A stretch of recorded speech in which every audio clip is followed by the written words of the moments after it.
খলিফা ওমরের শাসনামলে যখন দুর্ভিক্ষ দেখা দিয়েছিল, তখন হাত কেটে দেওয়ার যেই আইনটা ছিল সেটি স্থগিত ছিল, কারণ তখন দুর্ভিক্ষ ছিল। মাননীয় সভাপতি, আজকে আমি ব্রিটিশ কমনওয়েলথের তৃতীয় বিশ্বের একটি দেশে দাঁড়িয়ে বিতর্ক করছি এবং বিতর্কের বিষয় নির্ধারণ করা হয়েছে সম্পদের অপ্রতুলতা নয়, দুর্নীতি আমাদের উন্নয়নের প্রধান প্রতিবন্ধক।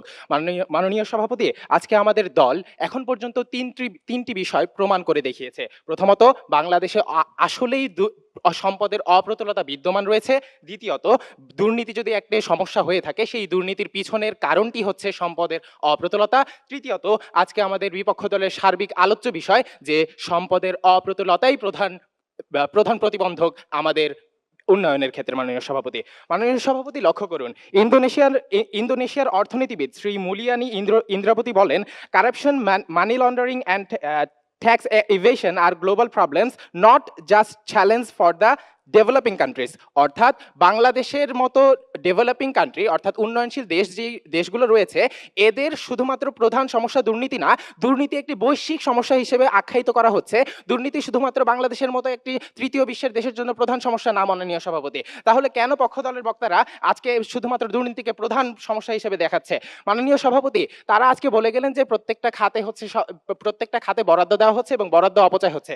আমরা সঠিকভাবে মেনে নিচ্ছি যে এই বরাদ্দগুলো অপচয় হচ্ছে। মাননীয় সভাপতি, দুর্নীতি অবশ্যই আমাদের দেশে একটা বড় সমস্যা। মাননীয় সভাপতি, কিন্তু মাননীয় সভাপতি, আপনাদেরকে দেখতে হবে যে এই বরাদ্দকৃত অর্থ কি যথেষ্ট? মাননীয় সভাপতি, আমি পরিসংখ্যান দিচ্ছি। মাননীয় সভাপতি, বাংলাদেশের আমদানিকৃত যে সম্পদগুলো রয়েছে, বাংলাদেশের প্রধান সম্পদ যেগুলো চাহিদা রয়েছে, তার মধ্যে পেট্রোলিয়াম গ্যাস, পেট্রোলিয়াম 65% বিদেশ থেকে আমদানি করা হচ্ছে। মাননীয় সভাপতি, বিদ্যুৎ আমদানি করা হচ্ছে 62 থেকে 80%। মাননীয় সভাপতি, তথ্যসূত্র বণিক বার্তা। মাননীয় সভাপতি, ভোজ্য তেলের ক্ষেত্রে 87 থেকে 90% আমদানি নির্ভর। মাননীয় সভাপতি, বাংলাদেশ, তথ্যসূত্র বণিক বার্তা। মাননীয় সভাপতি, জ্বালানি তেলের ক্ষেত্রে এই সংখ্যাটা 90% পর্যন্ত। মাননীয় সভাপতি, অর্থাৎ আপনার যেই সম্পদগুলো প্রয়োজন হচ্ছে প্রতিনিয়ত, সেই সম্পদগুলোর আপনি নির্ভর করছেন আমদানির উপরে।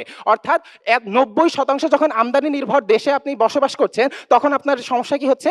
তখন সমস্যাটা হচ্ছে ঋণগ্রস্ততা। মাননীয় সভাপতি, দ্য ডেইলি স্টার তথ্য মতে গত 2024 সালের জুন থেকে 2025 সালের জুন পর্যন্ত এক বছরে সরকারের মোট ঋণ 18.89 ট্রিলিয়ন টাকা থেকে বেড়ে দাঁড়িয়েছে 21.44 ট্রিলিয়ন টাকা। মাননীয় সভাপতি, এক বছরে বেড়েছে 14% বার্ষিক ঋণ। মাননীয় সভাপতি, সরকারের মোট ঋণ। অর্থাৎ মাননীয় সভাপতি, তারা কি এখনো বলবে যে বাংলাদেশের সম্পদ হচ্ছে যথেষ্ট আছে? মাননীয় সভাপতি, এই ঋণগুলো কিভাবে উন্নয়নে বাধা প্রদান করছে? অর্থাৎ সম্পদের অপ্রতুলতা কিভাবে উন্নয়নকে বাধাগ্রস্ত করছে? প্রথমত, মূল উন্নয়ন খাতে বরাদ্দতা ঘাটতি দেখা দিচ্ছে।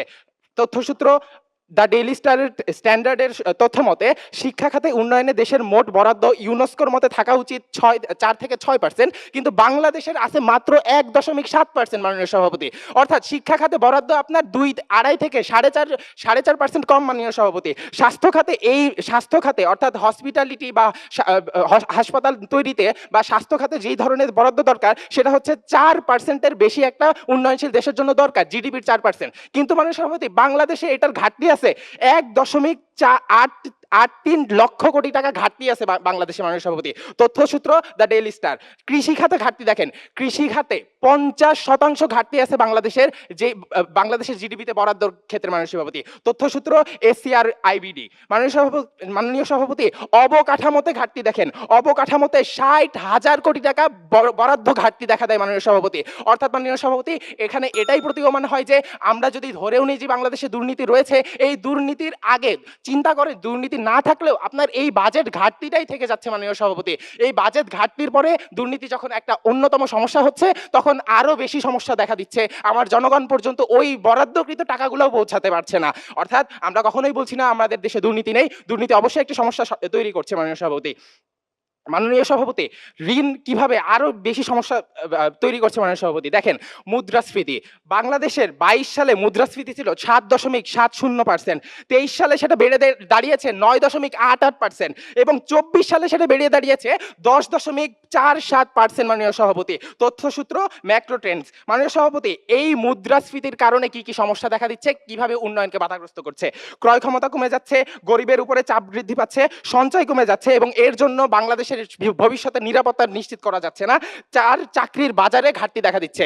এই চাকরির বাজারে ঘাটতি দেখা দেওয়ার কারণেই কিন্তু মাননীয় সভাপতি দুর্নীতির প্রশ্রয় পাচ্ছে। এর মাধ্যমে প্রতীয়মান হয় যে দুর্নীতি আমাদের দেশে হচ্ছে প্রধান প্রতিবন্ধক। মাননীয় সভাপতি, দুর্নীতি আমাদের প্রধান প্রতিবন্ধক নয়, সম্পদের অপ্রতুলতাই আমাদের প্রধান প্রতিবন্ধক, যেটা কিনা আমাদের দুর্নীতিকে প্রশ্রয় দিচ্ছে। মাননীয় সভাপতি পরিশেষে এটা বলেই শেষ করতে